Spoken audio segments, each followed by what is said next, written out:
গল্প বাড়িওয়ালার বজ্জাত মেয়ে। Writer me Hasib MR Hasib. Part 02 শেষ পর্ব। ভার্সিটি শেষে বাইরে এসে দেখি সুলতানা ও তার বান্ধবীগুলা হাতে লাঠি নিয়ে খুবই রাগবানিত ভাবে দাঁড়িয়ে আছে। কিন্তু তারপরও আমি সাহস নিয়ে এগিয়ে যেতেই সব কয়টা লাঠি দিয়ে পিটানো শুরু করছে। কিছুক্ষণ মারার পর থামল। ভাবি তাই না এতদিন তোরা বলতি, আর এখন সারো বলা ধরছে তোকে তো আজকে মেরাই ফেলব। সুলতানা: আরে মরে যাব তো। আমি বুঝতে পারিনি যে সারো তোমাকে ভাবি বলবে। আমি: বুঝতে পারোনি তাই না, তোকে তো মেরাই ফেলব। সুলতানা: দেখো আমি কিন্তু তোমার বাবার কাছে গিয়ে বলে দিব।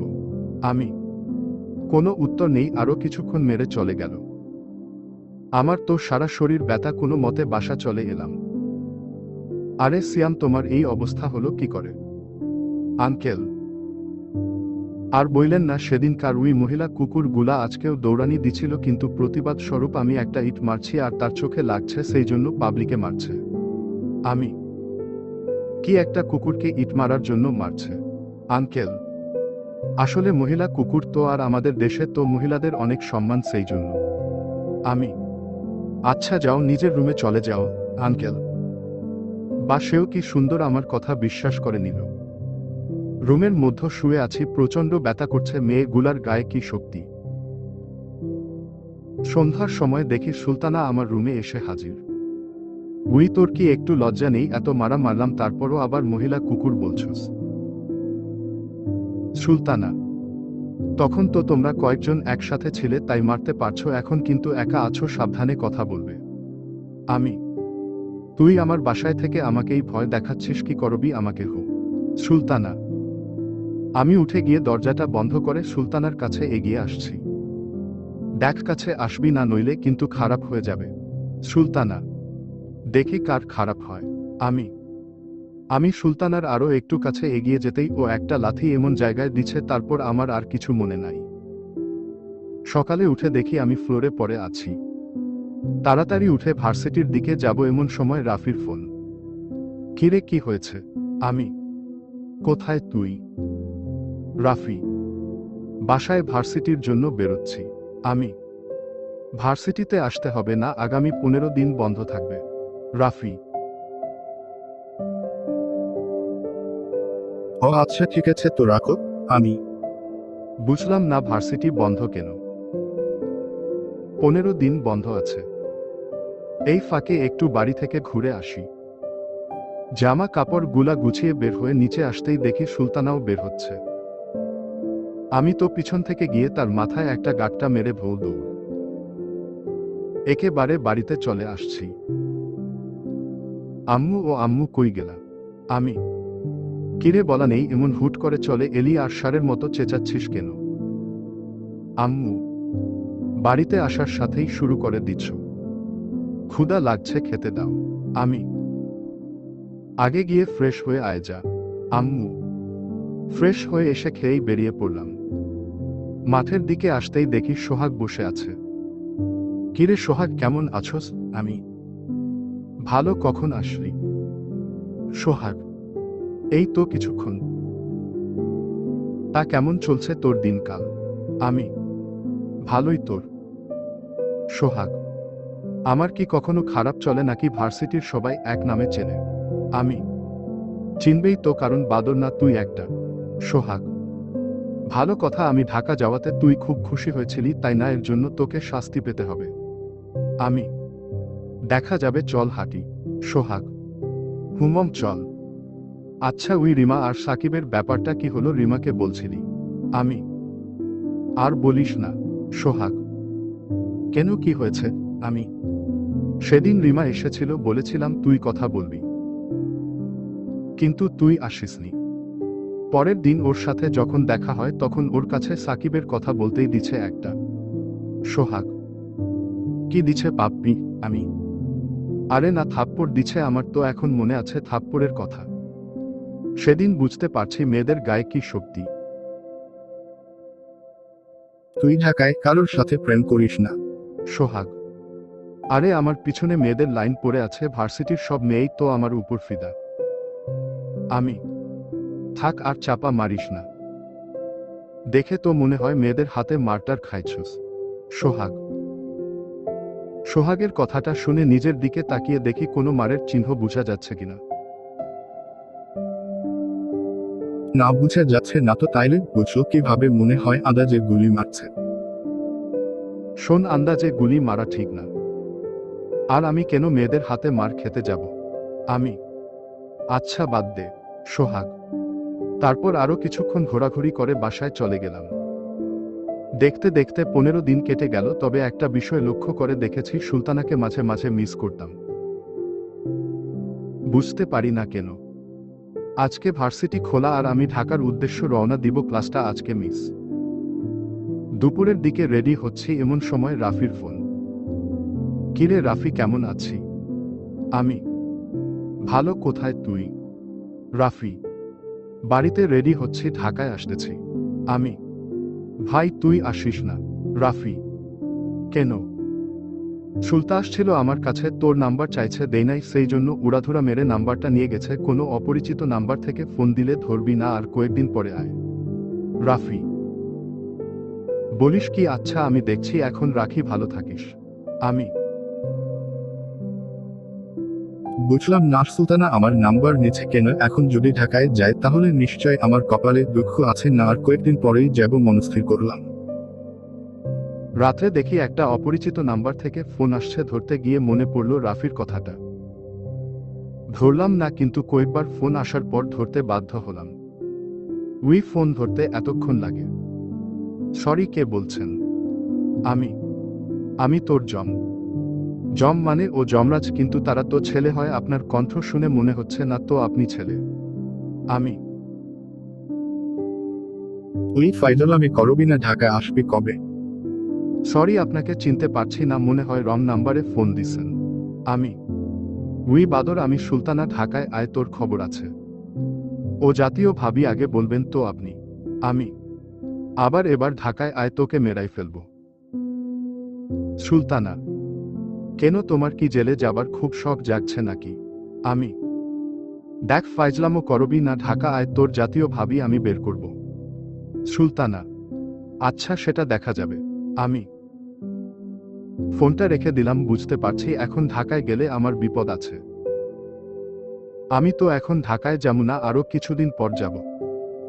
আরো 1 সপ্তাহ পর। আজকে ঢাকায় আসছি। আসতে আসতে রাত হয়ে গিয়েছে, তাই সুলতানার সাথে দেখা হয়নি।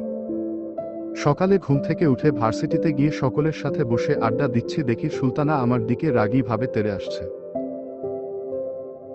আচ্ছা, ওর মাথায় সেই গাঁটটা মারার কথা কি এখনো মনে আছে? আবার জাতীয় ভাবিও বলছি, সেটার জন্যই প্রতিশোধ নিতে। গল্প বাড়িওয়ালার বজ্জাত মেয়ে।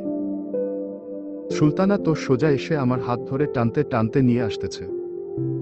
আমি এক ঝাটকায় ওর হাত সরাই দিচ্ছি। তোমার কি সমস্যা? সকলের সামনে এভাবে হাত ধরে নিয়ে আসতেছ? আমার মানসম্মান নেই? মেয়ে বলে গায়ে হাত তুললাম না। আমি। বাদরদের আবার মানসম্মান হয় নাকি? সুলতানা। কে বলছে হয় না? আমি। আচ্ছা ভালো, মানলাম বাদরদেরও মানসম্মান হয়। সুলতানা। এখানে নিয়ে আসলে কেন? আমি। নিয়ে আসলাম কেন, ভুলে গেছো নাকি? সেদিন আমাকে ফোনে আবারও জাতীয় ভাবি বলছিলা। সুলতানা। হুমাম, মনে আছে তো? কি করবা শুনি? আমি। কিছু না, তোমাকে একটা কথা বলার জন্য এখানে নিয়ে আসছি। সুলতানা। হুমাম, কি কথা? আমি। জানো, তুমি যখন এই কয়দিন ছিলে না, তোমাকে খুব মিস করছি। সারাক্ষণ তোমার কথা মনে পড়ত। সুলতানা। এই সব বাদ দিয়ে কি বলতেও চাও, সোজাসুজি বলো। আমি। আসলে আমার মনে হয় আমি তোমাকে ভালোবেসে ফেলছি। তুমি কি আমাকে ভালোবাসবে? সুলতানা।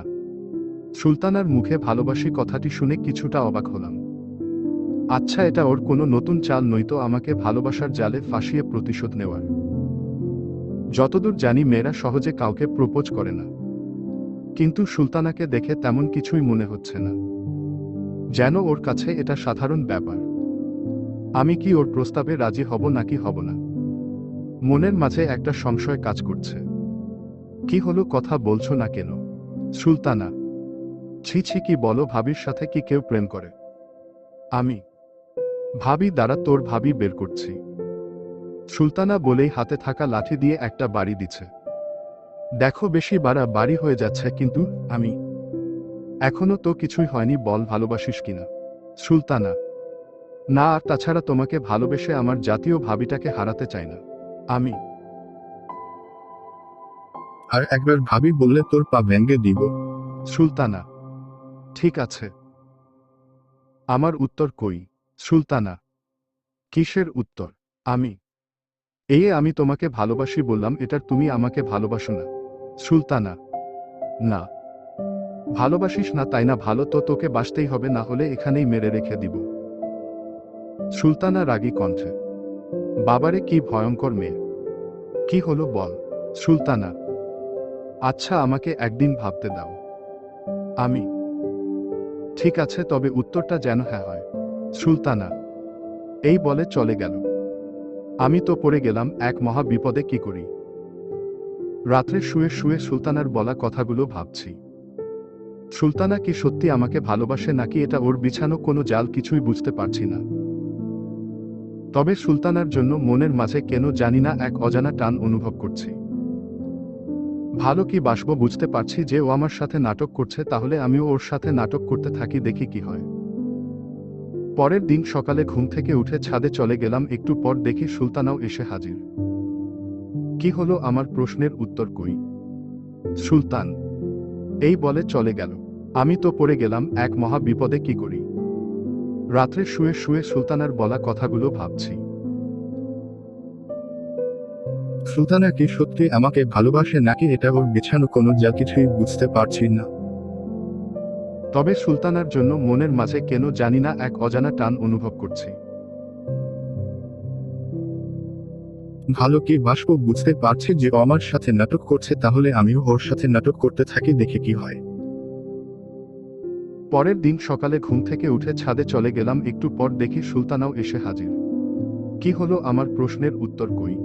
সুলতান: দেখো সুলতানা, ভালোবাসা কোনো খেলা না। ভালোবাসি বললেই ভালোবাসা হয়ে যায় না, এর জন্য দুটির মনের মিল থাকা লাগে। আমি জানি না কেন তুমি আমাকে ভালোবাসতে চাও, তবে একটা কথা, ভালোবাসা নিয়ে কখনো নাটক করো না। আমি: পারভেজ, আমি সত্যি তোমাকে ভালোবাসি। জানি আমার কথা হয়তো বিশ্বাস করতে তোমার কষ্ট হচ্ছে, কিন্তু আমি তোমাকে ভালোবাসি। তুমি কি আমাকে ভালোবাসো না? সুলতানা কিছুক্ষণ ভাবার পরে মাথা নাড়িয়ে হ্যাঁ সূচক জানালাম। জানি এটা একটা নাটক। আচ্ছা চলো আজকে একসাথে ভার্সিটিতে যাব। সুলতানা: হুমম চলো। আমি: দুজনে রিকশায় পাশাপাশি বসে আছি।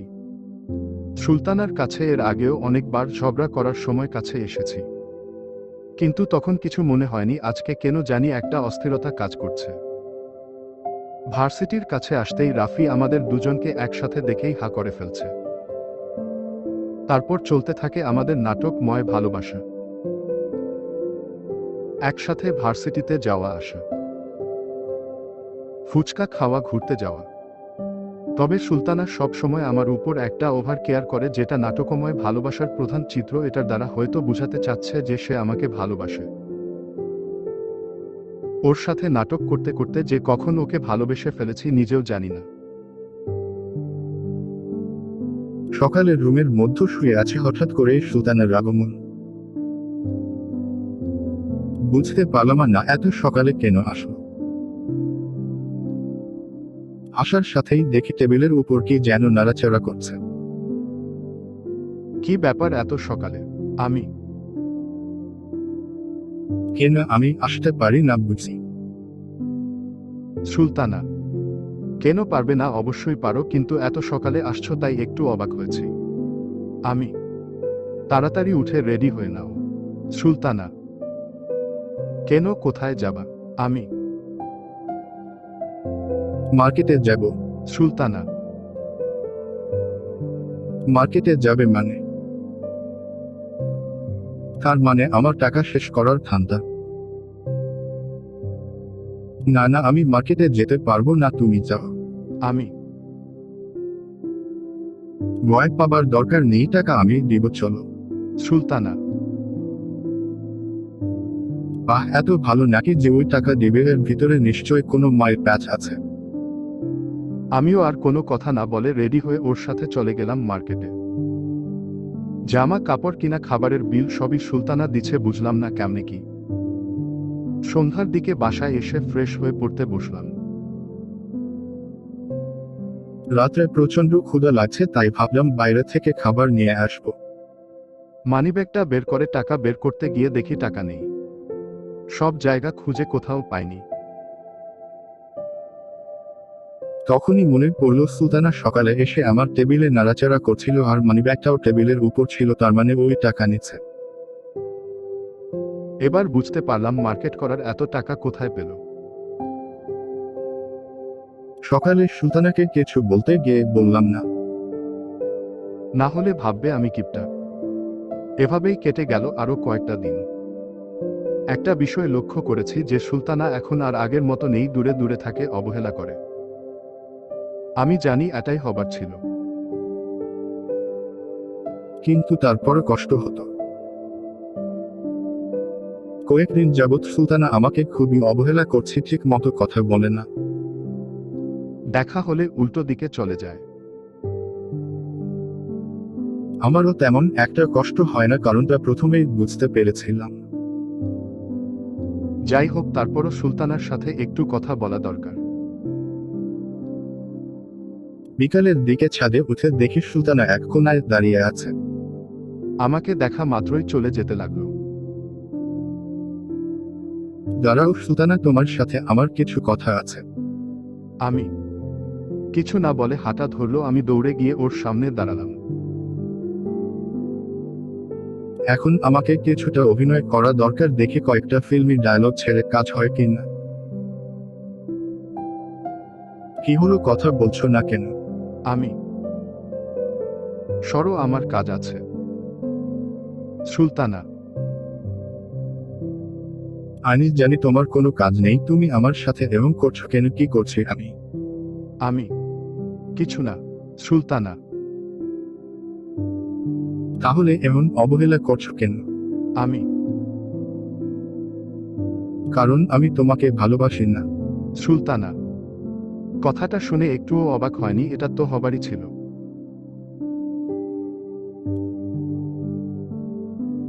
তাহলে এতদিন যেটা করছো সেটা কি ছিল? আমি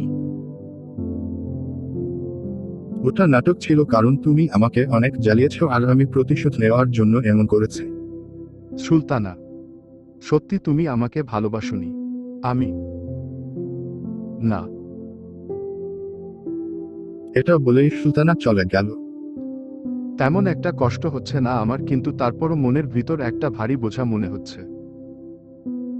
আমি কাঁদিনি, কারণ কেউ কাঁদতে শিখায়নি। চুপচাপ নিজের রুমে চলে এলাম। আর ভাবছি সুলতানার তো প্রতিশোধ নেওয়া শেষ, ও হয়তো ভাবছে আমি কষ্ট পাচ্ছি, সেই জন্য হয়তো খুশিও হচ্ছে। কিন্তু ও তো জানে না যে আমিও নাটক করেছি ওর সাথে। এখন তো আমি ওর সাথে প্রতিশোধ নিব। ও আমাকে ছ্যাঁকা দিচ্ছে, এখন আমি ওকে ডাবল ছ্যাঁকা দিব। গল্প, বাড়িওয়ালার বজ্জাত মেয়ে। রাত্রে বিছানায় শুয়ে আছি, ঘুম আসছে না। খারাপ লাগছে সুলতানার জন্য, কিন্তু এখন আমারও প্রতিশোধ নিতে হবে। কোনো মতে রাতটা পার করলাম। সকালে ঘুম থেকে উঠে রেডি হয়ে বাইরে বের হয়ে দেখি সুলতানা রিকশায় উঠে চলে যাচ্ছে। আমিও পরের রিকশায় করে ভার্সিটিতে চলে আসছি। এসে দেখি সুলতানা একটা ছেলের সাথে হেসে হেসে কথা বলছে। এর আগে কখনোই ওকে কারোর সাথে এমন হেসে কথা বলতে দেখিনি। হয়তো আমাকে কষ্ট দেওয়ার জন্য এমনটা করছে, কিন্তু আমারও তো প্রতিশোধ নিতে হবে, কিন্তু কিভাবে? হঠাৎ মনে পড়লো আমাদের সাথে পড়ে নাম নাবিলা কিছুদিন ধরে আমার পিছু পিছু ঘুরছে, হয়তো ওকে দিয়ে কাজ হয়ে যাবে। তাই আর কোনো কিছু না ভেবে নাবিলাকে খুঁজতে লাগলাম। দেখি একটা গাছের নিচে বসে আছে। হ্যালো নাবিলা, কি করছো? আমি পারভেজ, তুমি? নাবিলা, হুমম কেন? আমি কি তোমার সাথে কথা বলতে পারি না? আমি কেন পারবে না? আসলে কখনো কথা বলো না আমার সাথে, তাই একটু অবাক হলাম। নাবিলা: আচ্ছা বাদ দাও, কেমন আছো? আমি ভালো আছি, তুমি? নাবিলা: এই তো ভালো। আমি তোমার জিএফ কেমন আছে? নাবিলা: আমার আবার জিএফ কোথা থেকে আসলো? আমি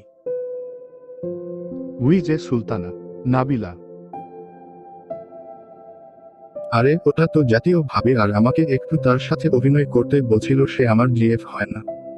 আমি সত্যি? হুমাম সত্যি, কিন্তু তুমি এত খুশি হচ্ছ কেন? আমি আসলে আমি না তোমাকে। নাবিলা: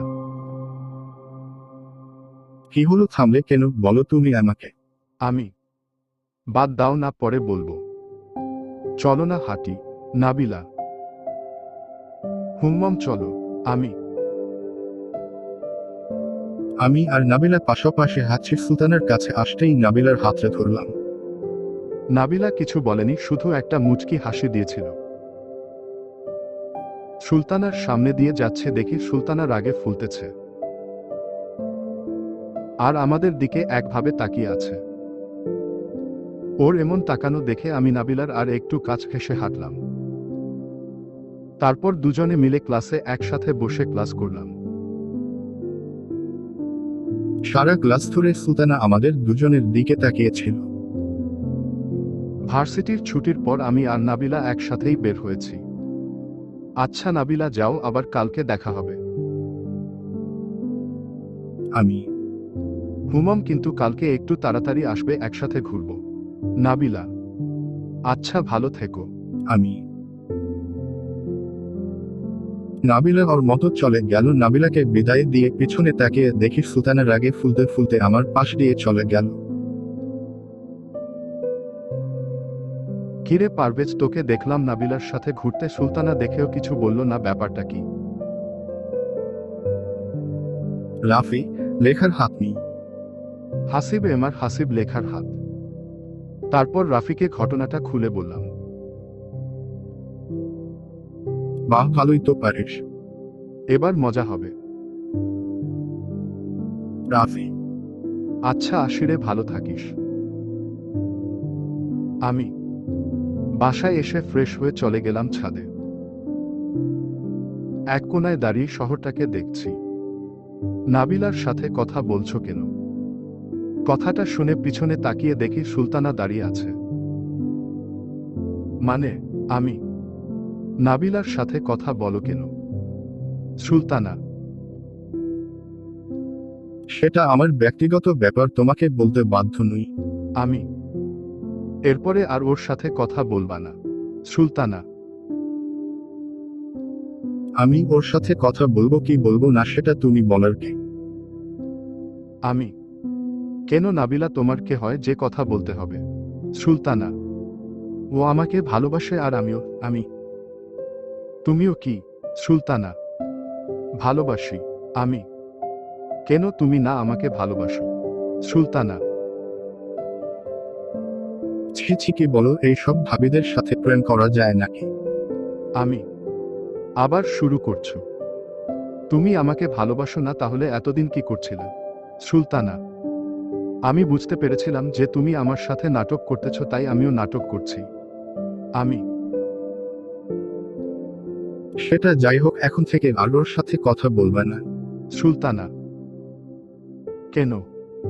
কারণ আমি তোমাকে ভালোবাসি। সুলতানা: দেখো ভাবি, এই সব নাটক তোমার কাছেই থাক, আমি চললাম। এই বলে ওখান থেকে চলে এলাম। পরের দিন বাসা থেকে একটু তাড়াতাড়ি বের হয়েছি। দেখি সুলতানা আমার পিছনে আসছে। আমি তো রীতিমতো নাবিলার সাথে ঘোরাঘুরি শুরু করে দিচ্ছি। উই মেয়ে, তোমার ওর সাথে এত কিসের কথা? যাও এখান থেকে। সুলতানা: ও যাবে না, তোমার দরকার হলে তুমি যাও। আমি কি হলো, শুনতে পাওনি? যাবে নাকি? সুলতানা: বললাম না ও যাবে না। আর তাছাড়া আমাদের মাঝখানে আসার তুমি কে? যাও এখান থেকে। আমি ওখান থেকে নাবিলাকে নিয়ে চলে এলাম। যাক, প্রতিশোধটা নেওয়া যাচ্ছে। আরো কিছুক্ষণ ঘোরাঘুরি করলাম দুজন, তবে সুলতানাকে আর দেখতে পাইনি। বাসায় এসে দিলাম এক ঘুম। পরের দিন সকালে ভার্সিটিতে যাবার জন্য রেডি হচ্ছি, এমন সময় বাড়িওয়ালা এসে হাজির। কেমন আছেন আঙ্কেল? আমি ভালো। ভার্সিটিতে যাচ্ছ বুঝি? আঙ্কেল? জি। আচ্ছা, তোমার আব্বু আম্মুর নাম্বারটা দাও তো। আঙ্কেল? কেন আঙ্কেল? আমি এমনি দাও তো। আঙ্কেল? নাম্বারটা দিয়ে বাইরে এসে ভাবছি আমার বাসার নাম্বারটা নিয়ে কি করবে, বুঝতে পারছি না কিছুই। বিকালের দিকে ভার্সিটি থেকে এসে দেখি আব্বু আম্মু রুমের মধ্যে বসে আছে।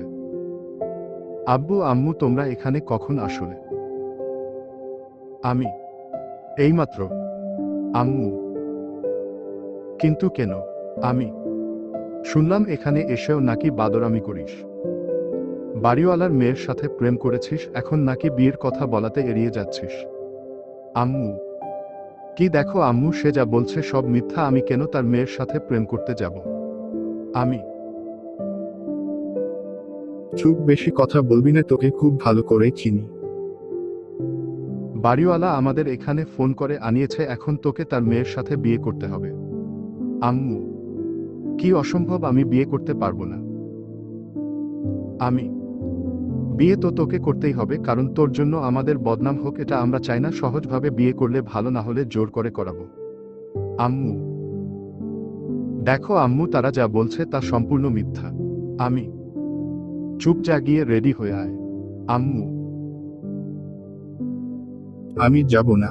আমি আচ্ছা, তোর বাবাকে পাঠাচ্ছি। আম্মু? না না, যাচ্ছি তো। আমি পড়েছে এক মহাবিপদে, জানি এটা সুলতানার কাজ। আমাদের দুজনের বিয়ে পড়ানো হচ্ছে, আমি তো শুধু নাবিলার কথা চিন্তা করছি, ওর কি হবে। আর সুলতানাকে বিয়ে করে আনন্দও লাগছে, কিন্তু প্রতিশোধের ডাবল ছ্যাঁকা তো খাওয়ানো উচিত। একবারে দরকার হয় বাসর রাতেই দিব। বিয়ে পড়ানো শেষে রুমের বাইরে দাঁড়িয়ে আছি, আর ভিতরে সুলতানা। ভাবছি কিভাবে ওর সাথে প্রতিশোধ নেওয়া যায়। মোবাইলে একটা রিংটোন সেট করে নিলাম। রুমের মধ্যে ঢুকে দরজাটা লাগিয়ে দেওয়ার সাথেই বেজে উঠল। আমিও ধরে শুরু করে দিচ্ছি। হ্যালো নাবিলা জানু, বাবুই পাখি আমার, কেমন আছো? কি করতেছো? আচ্ছা, কালকে একটু তাড়াতাড়ি এসো, আমরা সিনেমা দেখতে যাব, বুঝছো উম্মাম্মাম্মা ভাইজান। ফোনটা রেখে তো আমি মনে মনে হাসছি। আমার মনে হয় না আজ পর্যন্ত কেউ বাসর রাতে তার বউকে এমন ছ্যাঁকা দিয়েছে। যাক, ডাবল ছ্যাঁকাটা ভালো মতো দেওয়া গেছে। এটা ভাবছি আর হাসছি। হঠাৎ মনে হলো পিছন থেকে কিছু একটা দিয়ে মাথার উপর বাড়ি মারা হয়েছে।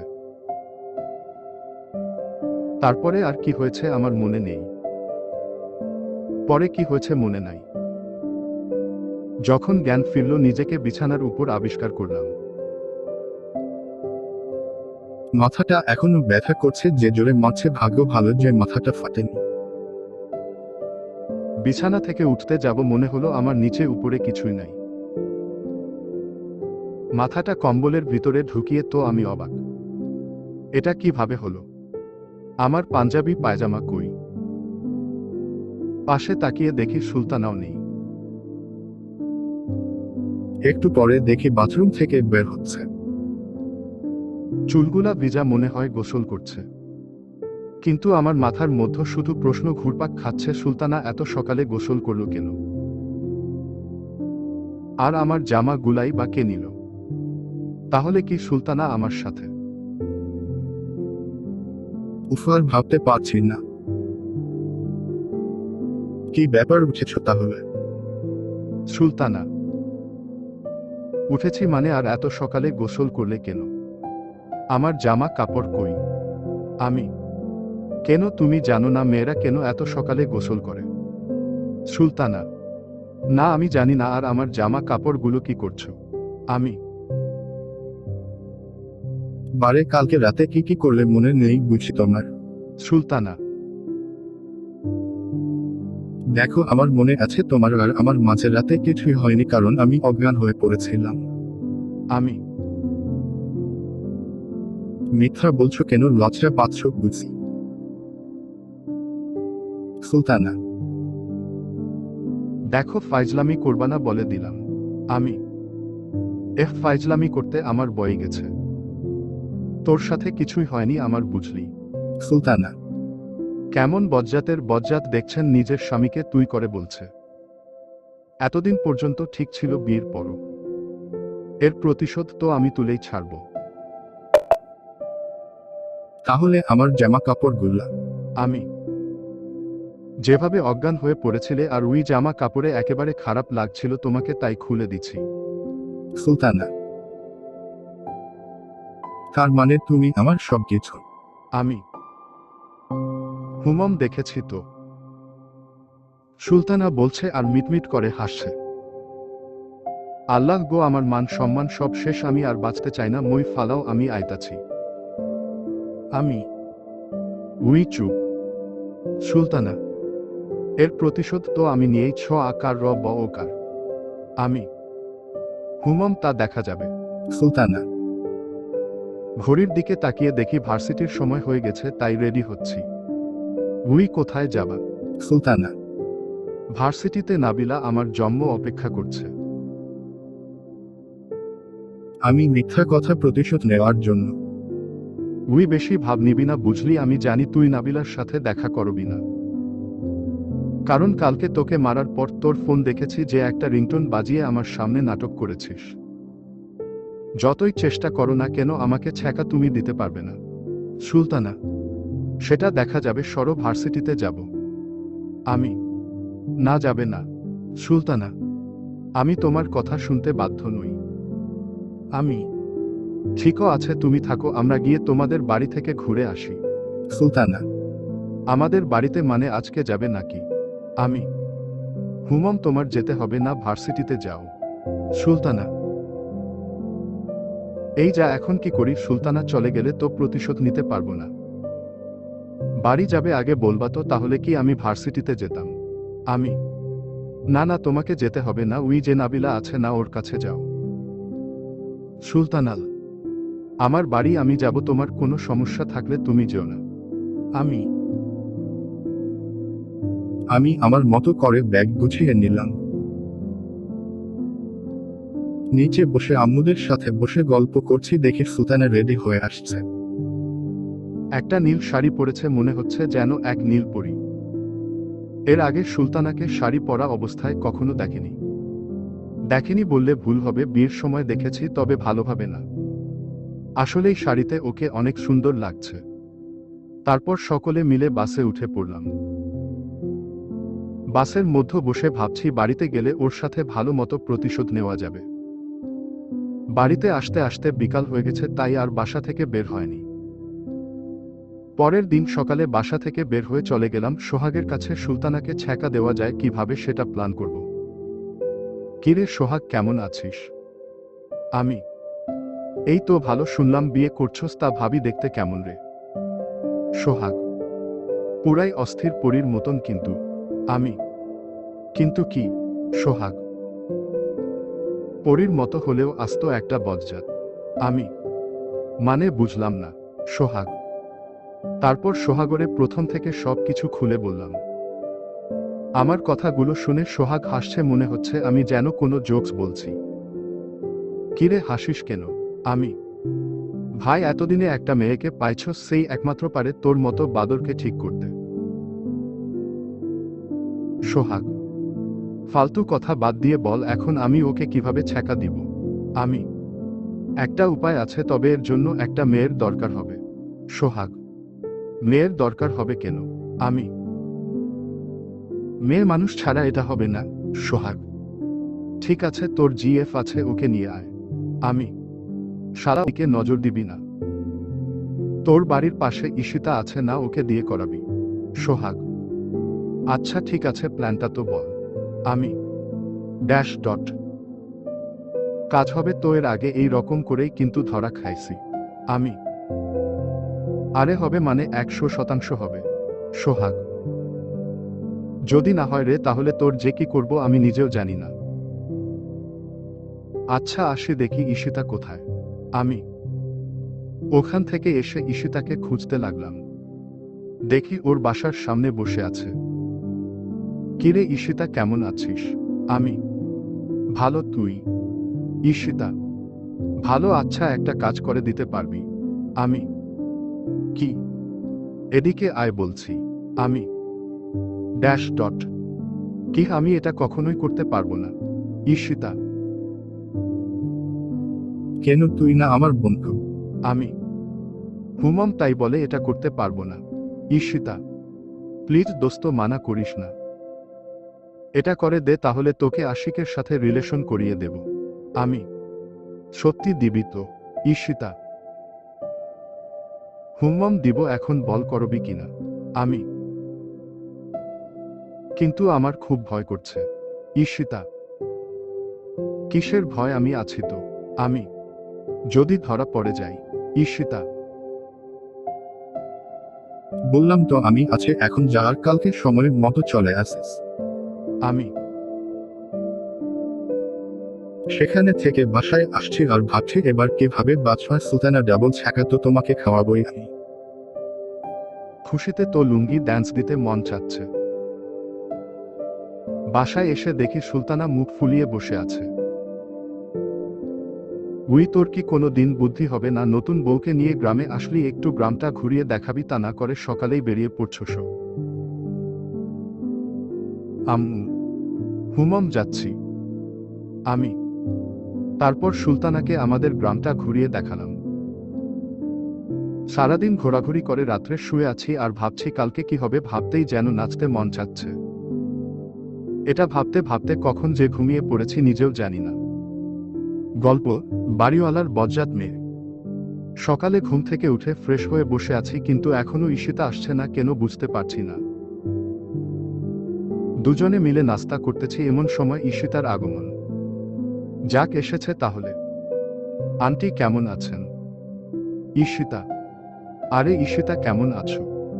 বসো নাস্তা করো। আম্মু হুমম। ঈশিতা নাস্তা করার জন্য আমার পাশেই বসল। আমি, সুলতানা আর ঈশিতা নাস্তা করছি আম্মু রান্নাঘরে। পারভেজ চলো না বাইরে ঘুরতে যায়। ঈশিতা বা হাতটা আমার কাঁধের উপর দিয়ে। হঠাৎ কাঁধে হাত দেওয়াতে কিছুটা বিব্রত বোধ করলাম। বুঝতে পারলাম এটা হয়তো ওর অভিনয়। সুলতানা দেখেও কিছু বলল না, যেন খুবই স্বাভাবিক বিষয় এটা। তারপর নাস্তা করে বাইরে হাঁটতে বের হলাম। আমি মাঝখানে আর দুপাশে সুলতানা ও ঈশিতা হাঁটছে। ভাবি আপনাকে একটা কথা বলি। ঈশিতা হুমম জানি না কি ভাববেন, হয়তো আপনার কাছে খারাপও লাগতে পারে। ঈশিতা কি কথা? সুলতানা আসলে আমি আর পারভেজ সেই ছোট থেকে একসাথে বড় হয়েছি। একসাথে স্কুলে যেতাম, ঘুরতাম। তখন বুঝতাম না ভালোবাসা মানে কি। যখন কলেজে উঠে বুঝতে শিখলাম তখন আমাদের সেই বন্ধুত্ব ভালোবাসায় রূপ নেই। আমরা একে অপরকে খুব ভালোবাসতাম, কিন্তু কলেজ থেকে পাশ করার পর ওকে ঢাকা পাঠিয়ে দেওয়া হয়, যার জন্য ওর সাথে তেমন যোগাযোগ করতে পারিনি। তবুও ওকে ভালোবাসতাম আর এখনো বাসি। পারভেজও আমাকে ভালোবাসে, কিন্তু বলছে না, ওর মা বাবার সম্মানের জন্য। আপনিই পারেন আমাদের এই অসম্পূর্ণ ভালোবাসাকে সম্পূর্ণ করে দিতে। তাই বলছি, যদি পারভেজকে আমার কাছে ফিরিয়ে দেন তাহলে আপনার কাছে আমি চিরকৃতজ্ঞ থাকব। ঈশিতা আমি তো হা হয়ে শুধু ওর কথাগুলো শুনছিলাম। বাহ কি সুন্দর অভিনয় করে কথা বলতে পারে, ওকে তো আমার অস্কার দিতে মন চাচ্ছে। সুলতানার দিকে তাকিয়ে দেখি মুখটা ফ্যাকাসে হয়ে গেছে, হয়তো এখনই কেঁদে দিবে। যাক বাবা, ডাবল ছ্যাঁকা তো দেওয়া গেছে। সুলতানা আর কোনো কথা না বলে বাসার দিকে চলে আসলো। বাহ কি অভিনয়টাই না করলি, কিছু বুঝতেই পারল না। তোকে তো অস্কার দেওয়া উচিত। আমি অস্কার দিতে হবে না, আশিককে রাজি করা। ঈশিতা হুমম করাবো, তবে এই নাটকটা আরো 2 দিন করতে হবে। আমি। মাত্র 2 দিন মনে থাকে যেন। ঈশিতা। আচ্ছা বাবা, থাকবে, আর বিকালের দিকে আসিস। আমি। আচ্ছা। ঈশিতা। ও বাসায় চলে গেল। আমিও আমার মতো বাসার দিকে রওনা দিলাম। কারণ সুলতানার ছ্যাঁকা খেয়ে বেকা হওয়া মুখটা দেখতে হবে তো। বাসায় এসে দেখি সুলতানা বিছানার উপর বসে কান্না করছে। একদিকে যেমন খুশি লাগছে, আবার অন্যদিকে ওর কান্না করা দেখে খারাপও লাগছে। কিন্তু ওকে বুঝতে দিলাম না, কারণ প্রতিশোধটা এখনো নেওয়া হয়নি। আমি কোনো কথা না বলে বিছানার অন্য পাশে বসে পড়লাম।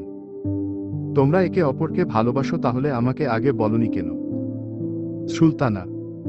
বলতে চেয়েছিলাম কিন্তু বলিনি, কারণ তুমি হয়তো বিশ্বাস করতে না আমার কথা। দেখো যা হয়েছে, তার জন্য আমি খুবই দুঃখিত। আমিও যে ওকে খুব ভালোবাসি। আমি। ভালোবাসি কথাটি শুনে সুলতানা আরো কান্না করা বাড়িয়ে দিল। আমিও আর কোনো কিছু বললাম না। বিকালের দিকে আমি আর সুলতানা ছাদে বসে আছি, ওর মনটা এখনো খারাপ। কিছুক্ষণ বাদে ঈশিতা এসে হাজির। পারভেজ, কি করো? ঈশিতা। কিছু না, বসো। আমি। তারপর আমি আর ঈশিতা অনেকক্ষণ গল্প করলাম। সুলতানা শুধু আমাদের দিকে তাকিয়েছিল। এক পর্যায়ে উঠে চলে গেলে ঈশিতাও উঠে বাসায় চলে যায়। এভাবেই কেটে যায় 2 দিন। এই 2 দিনে সুলতানাকে অনেক কাঁদিয়েছি। আর কাঁদাতে চাই না, সত্যিটা এবার ওকে বলে দেওয়া দরকার। ভাবলাম বলে দিব, এমন সময় ঈশিতা এসে উপস্থিত। পারভেজ, আমার সাথে একটু বাইরে আসো তো। ঈশিতা। হুমম, আসছি। আমি। বাইরে চলে এলাম। কিরে, ডাকলি কেন? আমি। 2 দিন হয়ে গেছে, এখন চল আশিকের সাথে আমার রিলেশনটা করিয়ে দিবি। আচ্ছা তুই যা, আমি আসছি। আমি। তা বললে হবে না, তোকে আমার চেনা আছে, চল বলছি। ঈশিতা আমার হাতটা ধরে টানতে টানতে নিয়ে এলো। যা, তাহলে সুলতানাকে আর এখন বলা হচ্ছে না। আচ্ছা, আর 2 দিন পরে বললে তো আর একটু ভালো হয়, তাহলে কষ্টটা বুঝতে পারবে। সিদ্ধান্ত নিলাম 2 দিন পরেই বলবো। আমাকে আশিকের কাছে পাঠিয়ে নিজে গাছের আড়ালে দাঁড়িয়ে পড়ল। কিরে আশিক, কেমন আছিস? আমি। ভালো, তুই? আশিক। ভালো। আচ্ছা, তুই কি কাউকে ভালোবাসিস? আমি। হঠাৎ এই প্রশ্ন কেন? আশিক। ভালোবাসিস কিনা সেটা বল। আমি। হ্যাঁ। কাকে? আমি। ঈশিতাকে ভালোবাসি, কিন্তু বলতে পারছি না, কারণ এর আগে ও যখন আমাকে প্রপোজ করছিল তখন ওকে না বলে দিয়েছিলাম, সেই জন্য ওর সামনে গিয়ে বলতে লজ্জা করে। আশিক। আমি যদি ওর সাথে তোর রিলেশন করিয়ে দিই? আমি। সত্যি? আশিক। ঈশিতাকে ডাক দিলাম। ঈশিতা তোকে এখনো ভালোবাসে, কিন্তু বলতে ভয় পাচ্ছে যদি আবারও ফিরিয়ে দিস। আমি। ঈশিতা, সত্যি তুমি আমাকে এখনো ভালোবাসো? আশিক। হুম্মম। ঈশিতা। শোন, ভালোবাসবি চিপায় চুপায় গিয়ে অথবা লুকায় লুকায়, কারণ তোদেরকে একসাথে যদি সুলতানা দেখতে পায় তাহলে সমস্যা হয়ে যাবে, মনে থাকবে। আমি। সেটা নিয়ে তোর চিন্তা করতে হবে না, যা এখান থেকে। ঈশিতা। বা এখন বিএফ পাইয়া আমারে চিনতেছে না। আমিও কোনো কিছু না বলে চলে আসতেছি। আর ওদিকে দুজন কি কথায় না বলছে। আসলে নতুন প্রেমে পড়লে যা হয় আর কি।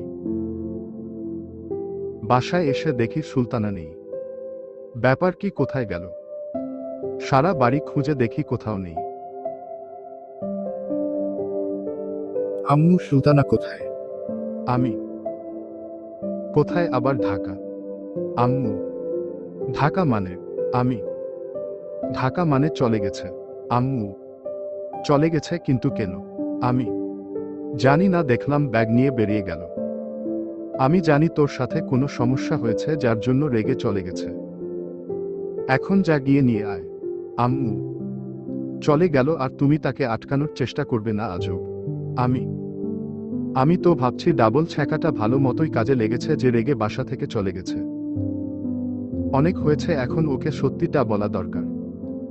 বাসা থেকে বের হতে যাব, দেখি সুলতানা স্বয়ং দরজার সামনে দাঁড়িয়ে, আর আমার দিকে চোখটা বড় করে যেভাবে তাকিয়ে আছে মনে হচ্ছে খেয়ে ফেলবে। কিন্তু বুঝতে পারছি না হঠাৎ করে ফিরে আসা আর আমার উপর এত রেগে যাওয়ার কারণ কি। তাহলে কি যাবার সময় ঈশিতা আর আশিককে একসাথে দেখে ফেলেছে? যদি দেখে তাহলে তো আমি আজকে শেষ, কেউ বাঁচাতে পারবে না। শালার কেন যে ওদের রিলেশনটা তাড়াতাড়ি করিয়ে দিলাম। এখন নিজেই নিজের মাথার চুল ছিঁড়তে মন চাচ্ছে। তুমি কোথায় গিয়েছিলে? আমি খুঁজতে বের হচ্ছিলাম। আমি রুমে চলো। সুলতানা, তুমি যাও, আমি আসছি। আমি যেতে বলছি, চলো। সুলতানা রাগী কণ্ঠে। হুমম, যাচ্ছি। আমি আমি নিশ্চিত সুলতানা ওদেরকে দেখে নিয়েছে। এবার তো আমি শেষ। মনে হয় ডাবল ছ্যাঁকা দিতে গিয়ে নিজেই খেয়ে গেলাম। আল্লাহ বাঁচাই দিও, আর কখনো ডাবল ছ্যাঁকা দিব না যদি বেঁচে থাকি তো। রুমের মধ্যে যাওয়ার সাথেই তো দরজাটা বন্ধ করে দিচ্ছে। এদিক ওদিক কি যেন খুঁজতেছে। কি খুঁজো? আমি লাঠিটা যে কই গেল? সুলতানা, লা লা লাঠি কেন? আমি তোকে আজকে মেরে ফেলবো তাই। সুলতানা, কেন? আমি কি করছি? আমি কি করছিস? দাঁড়া, তোকে দেখাচ্ছি। সুলতানা লাঠিটা পাওয়ার সাথেই মারা শুরু করে দিচ্ছে। আমাকে কষ্ট দিতে তোর ভালো লাগে তাই না? তোকে তো আজকে মেরাই ফেলবো। সুলতানা বলছে আর মারছে। এই মারছো কেন? ব্যথা লাগে তো। আমি ব্যথা লাগার জন্যই তো মারতেছি। সুলতানা, কেন? আমি কি করছি? আমি কি করছস জানিস না? উই ঈশিতা নাকি ওর সাথে তুই ছোটবেলা থেকেই ভালোবাসিস তাই না? সুলতানা, হুম্মম। মিথ্যা কথা বলার জায়গা পাস না, একটা মিথ্যা অভিনয় করে আমাকে কষ্ট দিলি, তোকে তো আজকে ছাড়বো না। সুলতানা, আহুহ লাগছে তো। আর কে বলল আমি মিথ্যা বলছি? আমি এখন নেকা সাজা হচ্ছে। আমি যাবার সময় দেখলাম ঈশিতা একটা ছেলের সাথে জড়িয়ে ধরে বসে কথা বলছে। আমি সামনে দাঁড়াতেই সব সত্যি কথা বলে দিচ্ছে। এখন কোথায় যাবা? সুলতানা, শালারা আর প্রেম করার জায়গা পেল না। আমি আস্তে করে, উই কি বললি? সুলতানা, কই কিছু না তো। এবারের মতো মাফ করে দাও, আর কখনো এমন ভুল হবে না। এই কান ধরছি, নাক ধরছি। আমি না, তোকে তো শাস্তি পেতেই হবে আমাকে কাঁদানোর জন্য। সুলতানা, এখানে কি আমার দোষ নাকি তোমার? আমি মানে সুলতানা, বিয়ের আগে তোমাকে খুব করে ভালোবেসেছিলাম, কিন্তু তুমি কি করলে? আমাকে ফেলে চলে গেলে। তখন আমিও খুব কষ্ট পেয়েছিলাম, আর সেই জন্য আমি প্রতিশোধ নিতে চেয়েছিলাম। আমি তোমার কি মনে হয় তুমি একাই কষ্ট পেয়েছিলে? সুলতানা, মানে আমিও অনেক কষ্ট পেয়েছিলাম। সুলতানা, কেন? তুমি না বলেছিলে যে তুমি অভিনয় করেছ? আমি হুমাম, প্রথমে তোমার সাথে অভিনয় করেছিলাম। আমাকে ভার্সিটিতে জাতীয় ভাবি বলে অপমান করার জন্য ভালোবাসার ফাঁদে ফেলে তোমাকে কষ্ট দিতে চেয়েছিলাম। কিন্তু অভিনয় করতে গিয়ে কখন যে ভালোবেসে ফেলেছি নিজেও জানি না। কিন্তু তুমি আমাকে সত্যি ভালোবাসো কিনা এটা দেখার জন্য দূরে চলে গিয়েছিলাম। আর আমি যাওয়ার সাথে সাথেই তুমি নাবিলার কাছে চলে গেছো, সেই জন্য সোজা তোমাকে বিয়ে করে নিলাম। তখন যেমন আমাকে ভালোবাসোনি, আর এখনো বাসো না। সুলতানা, কে বলছে আমি ভালোবাসি না? আমিও ভালোবাসি, কিন্তু সেটা তোমাকে বুঝতে না দিয়ে তোমাকে ডাবল ছ্যাঁকা দিতে চেয়েছিলাম, কারণ আপন কেউ অবহেলা করলে কেমন কষ্ট হয় সেটা বোঝানোর জন্য। কিন্তু সেটা আর হলো না। ডাবল ছ্যাঁকা দিতে গিয়ে উল্টা নিজেই খেয়ে গেলাম। আমি মিথ্যা বলছো তুমি? সুলতানা, সত্যি আমি তোমাকে ভালোবাসি, আর উই ঈশিতা আমার ছোট কালের বন্ধু, এর বেশি কিছু না। আমি সত্যি তুমি আমাকে ভালোবাসো? সুলতানা, হুমম, অনেক। আমি তাহলে আমাকে এত কষ্ট দিলে কেন বিয়ে করার পরও? সুলতানা, উই যে বললাম প্রতিশোধ নেওয়ার জন্য। আর তুমিও কি কম নাকি? এখন যে মারা মারছো সারা শরীর ব্যথা হয়ে গেছে। আমি খুব লেগেছে বুঝি? সুলতানা, না না, তোমার হাত তো অনেক নরম, ব্যথা লাগতে পারে না। আমি উই তেরা কথা বলবি না, না হলে? সুলতানা, আচ্ছা বলবো না, সত্যি খুব লেগেছে। আমি কাছে আসো, আদর করে দেই। সুলতানা, হুমম যতগুলা মারছ এখন ততগুলা পাপ্পি দিবা। আমি, তাই না? সুলতানা, হুম্মম তাই। আমি, আচ্ছা কাছে আসো দিচ্ছি। সুলতানা, নীলিমার ঠোঁটটা ধীর গতিতে আমার ঠোঁটের কাছে এগিয়ে আসছে। এই দাঁড়াও। আমি, কি হলো?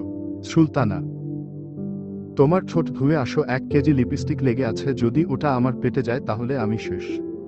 আমি, দাঁড়াও, তোমাকে আজকে এই লহ হ্রস্ব ইকার পহ হ্রস্ব ইকার স হসন্ত ট হ্রস্ব ইকার ক হ্রস্ব ই খাওয়াবো। সুলতানা, এই না কাছে আসবে। উম্মম্মম্মম্মম্ম। কতক্ষণ ছিলাম জানি না। যে লিপস্টিক খাইয়েছ তাতে মনে হয় না আমি আর বাঁচতে পারবো। আমি, মনে হচ্ছে আরো লিপস্টিক খাওয়াতে হবে।